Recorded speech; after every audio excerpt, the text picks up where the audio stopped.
Hello, welcome to God Talk. I try to get these out at least once a month, but sorry if I'm behind for those who have interest. This God Talk is the reality and wonder of God. Now, uh, so this is an introspective view on how God has helped you.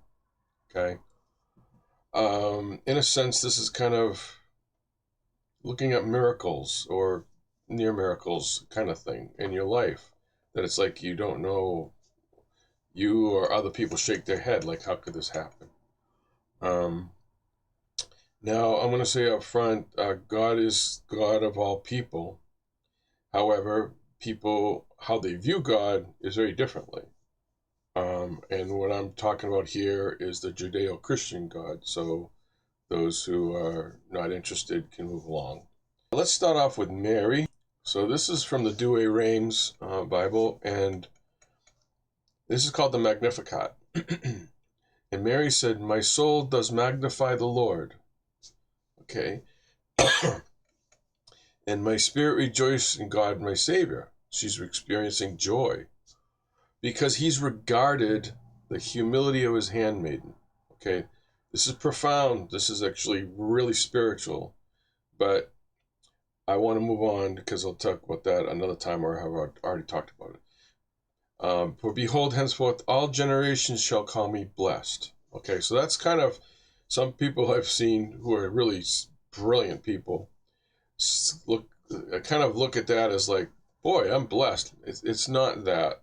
Um, she's already said she's God's regarded her humility, and someone with pride is not pride is the opposite of humility.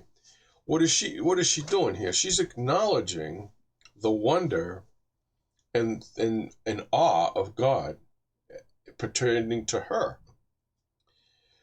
All generations shall call me blessed. Well, that is true. Blessed Mother is very common. It's even the Muslims acknowledge Mary. Um, uh, so what again? She is acknowledging what has been done to her, and we'll move on to the next one.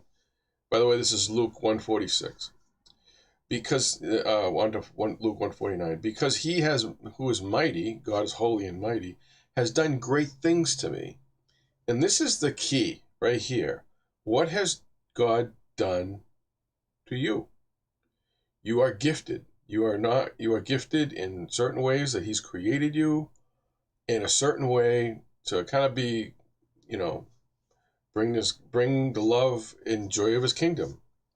Okay? And holy is his name. God is holy. And his mercies from generation to generation on those who fear him. In other words, turn to God. He's a forgiving God. Be contrite of heart. Let's move on. He has shown might in his arm. He has scattered the proud in the conceit of their heart. Now, this is a little spiritual again, but people who are really selfish and arrogant and into themselves tend to be lowered, as in the next line.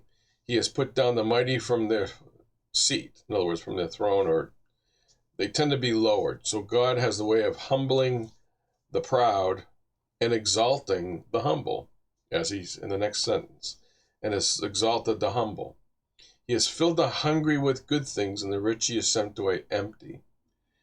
Uh, well, we know this in life. That's why many rich people, especially like Marin County and uh, in San Francisco area, they're always seeking help. You know, not all of them, but many of them are going to psychiatrists. They live empty. They're empty inside. And how could he fill the hungry with good things? Well, because they turn to God. People who have money tend not to turn to God. They are riding the gravy train, as they say. So,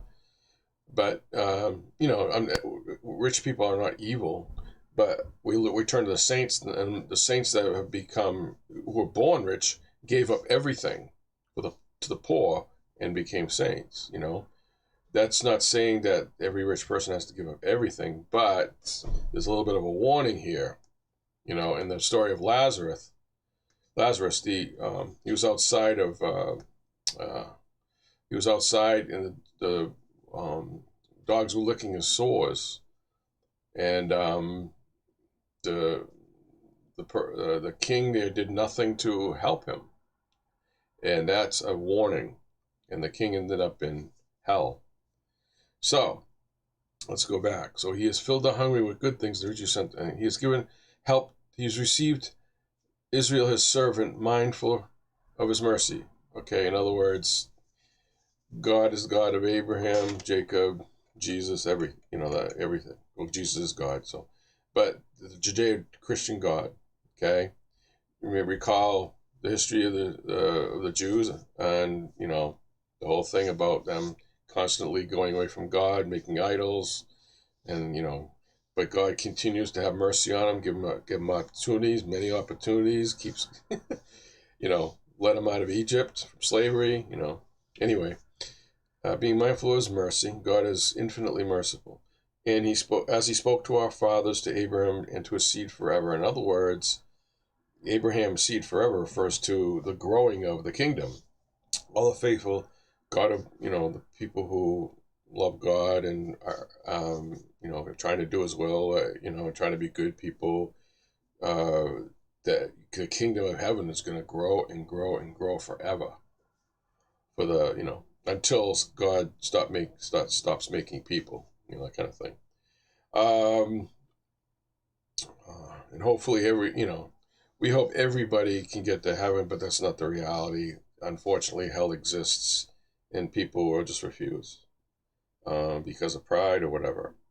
So going back, because that's the Magnificat, it's a beautiful thing to reflect on. I mean, there's a couple of things in the Bible that you should really reflect on. One is, of course, the Our Father. 2 is Magnificat right here. 3 is Zachariah's canticle, I think. In other words, what did Zachariah say about his son John when he was? Remember, his voice was gone. Anyway, so there it is. Again, what the focus is on you, because he has, going back to Luke 1:9, because he that is mighty has done great things to you, and holy is his name. So that's what this is about.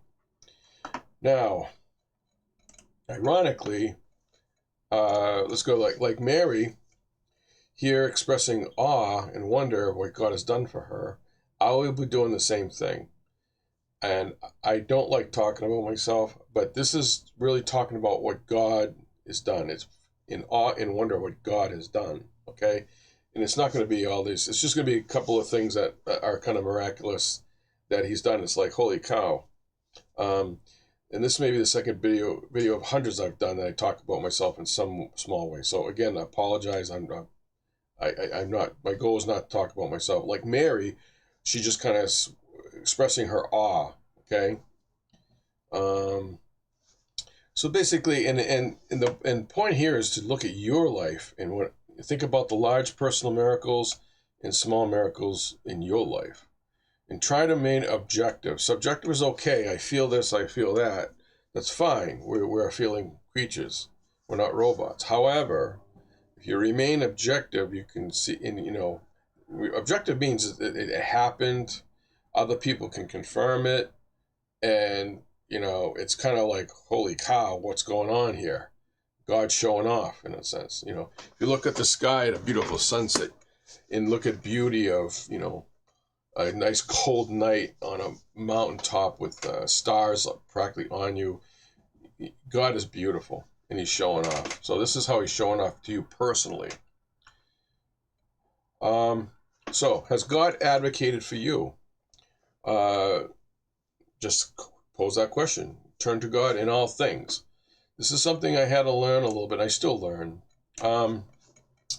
So kind of quoting Monk, and there's another show, but you once or twice may be coincidental, but 3 times or more, it's like, okay, something's going on here. Well, what people think is karma, in other words, someone does something bad to you, they're going to get karma.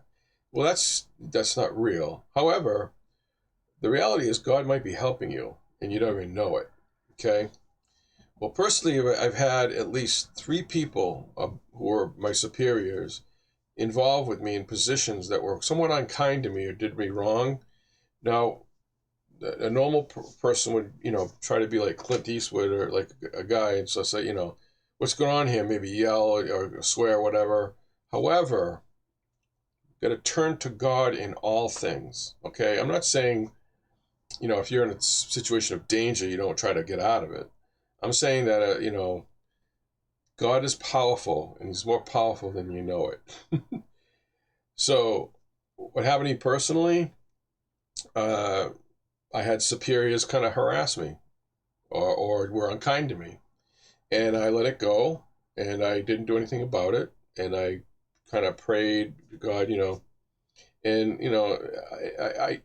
it can be very unnerving, especially when you feel somewhat threatened. And however, going back to God, because this is part of life. Life, my father used to say, it's a jungle out there, and it is. You go through the guys have to go through, and girls now have to go through the bullying and the pecking order when you're growing up. The parents don't see anything, right? It's like, okay, oh, my son's a great, beautiful child, and he's a bully, or the parents, they don't recognize that their kid's being bullied. Sometimes the kids are open, and sometimes they're not. So, but it's a pecking order, all right? So, I'm not going to go too much into it, but the point is, in fairly recent years, I had, literally, the people were removed above me. It might have been after my employment, or it was during my employment. And I would consider it a small miracle, not a really large one, but it's still beyond coincidence that this is occurring. And so turn to God in all things. And has He advocated for you? Can you find examples where He's advocated for you? Has God protected you from harm? Okay. When I was a kid, I fell out of a 100-foot tree, and I basically got up and had scratches on my back. Okay, I'm not gonna go further with it, but it was a pine tree, and it was my brother and a old friend of mine, dear friend, were there. It's objective. And how did that happen? I would consider a pretty good-sized miracle, because that tree was very tall. Next one, again, how has God protected you from harm? Were you did a tree fall right in front of you when you're driving, and if you were there 2 seconds earlier, boom, you could have been dead. We're all gonna die. It's just when God chooses when we go. Okay.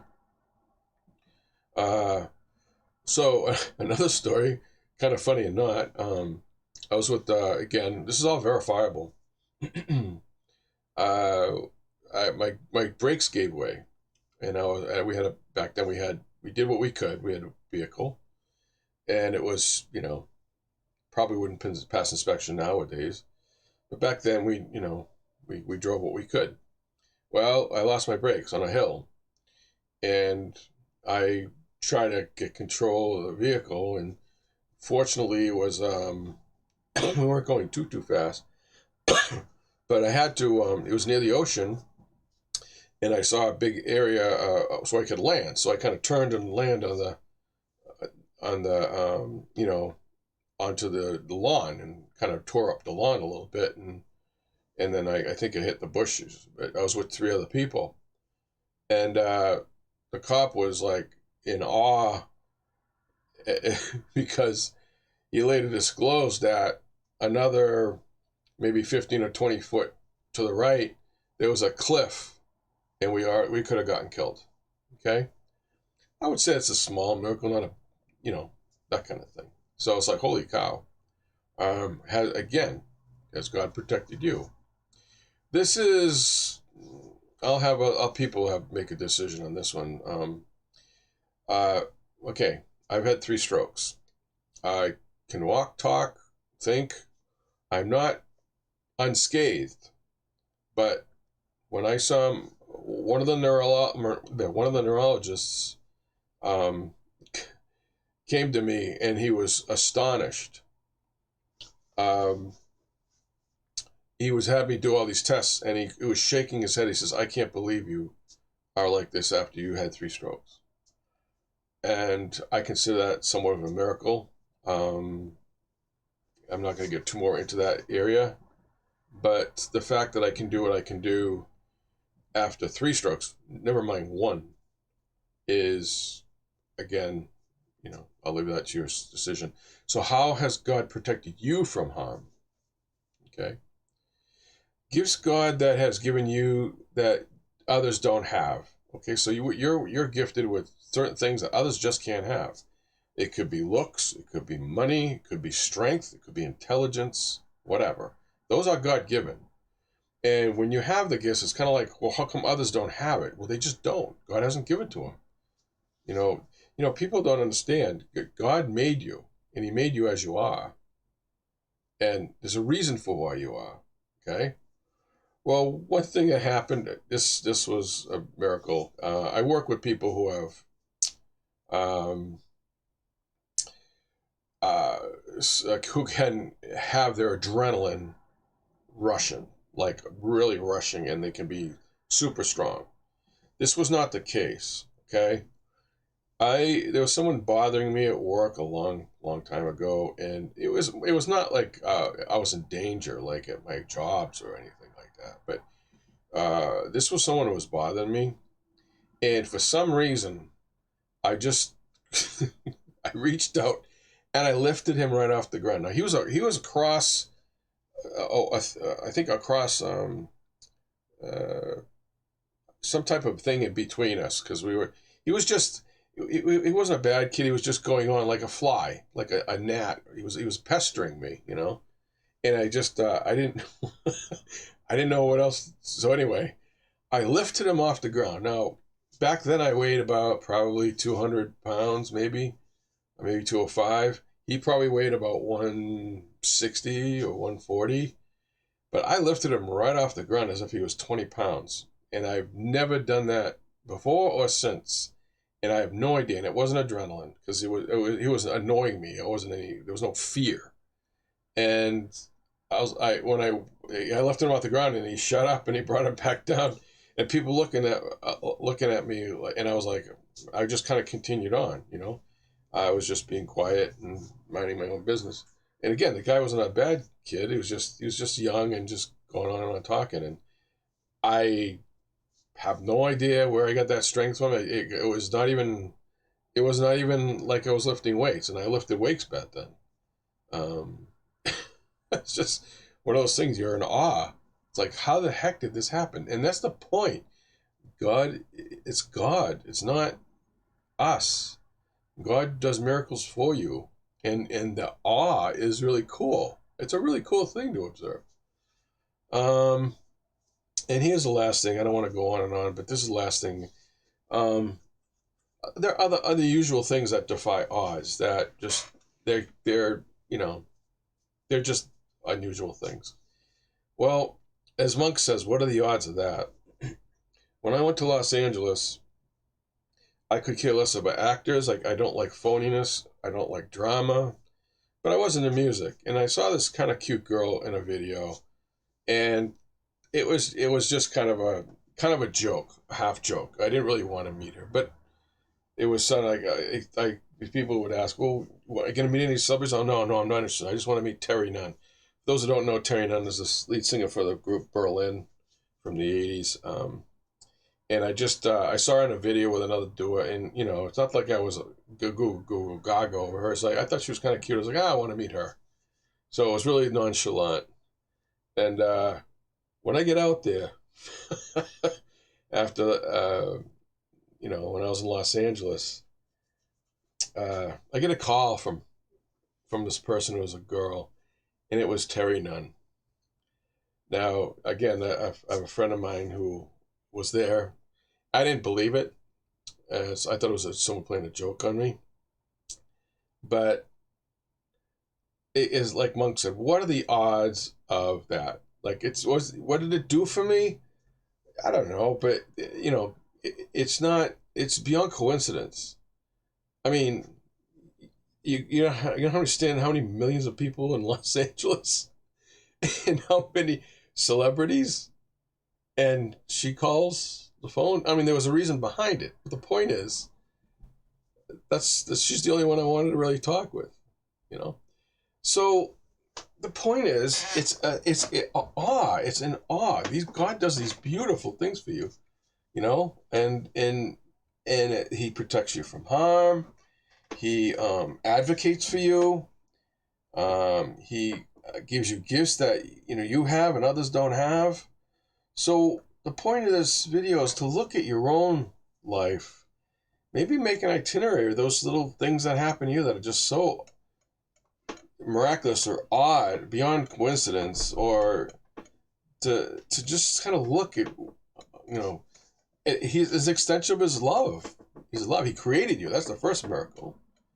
You don't come from a turtle or a little egg. You come from, in a sense, but you are purposely made. You don't. I did have a profound experience. This is more subjective, but it's a spiritual thing. When I actually, God had kind of revealed to me, not in a weird spiritual kind of way, but in a spiritual way, but not in a miraculous way, that He made me from nothing. I did not exist. My parents just did the act, right? And they take care of me. I'm not dissing them. I'm just saying they kind of, but did they take care of my chromosomes? Did they take care of my DNA? Did they know, did they make me a boy or a girl? Did they, make me who I was? Did they give me, these gifts? No, everything is of God. God does this.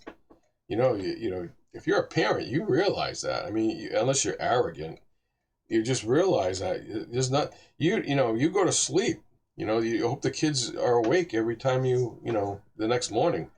Sometimes, you get through life and you're so beaten, you're working hard, blah, blah, blah, go through the day. But think of it, when your kids are in bed, you don't know what they're, for 8 hours, so they sleep. You hope they're awake the next morning. You would almost assume it. So, but sometimes kids will die during the night, So the point is, it's not like the parents are watching them every single night, making sure they're sleeping. The parents have to sleep too. God is in charge. He's created you and He's sustaining you, So there it is. So maybe make an itinerary and just, thank God for what the gifts He's given you, and kind of look at the miracles and just kind of be in awe, like, holy cow, God is real. He's not, it's so funny. He likes to hide, but I think it's because He's so awesome and powerful that we'd be dropping on our knees in fear. He purposely hides in a sense. So, anyway, I talk about that in another video. So anyway, hope you enjoyed the video.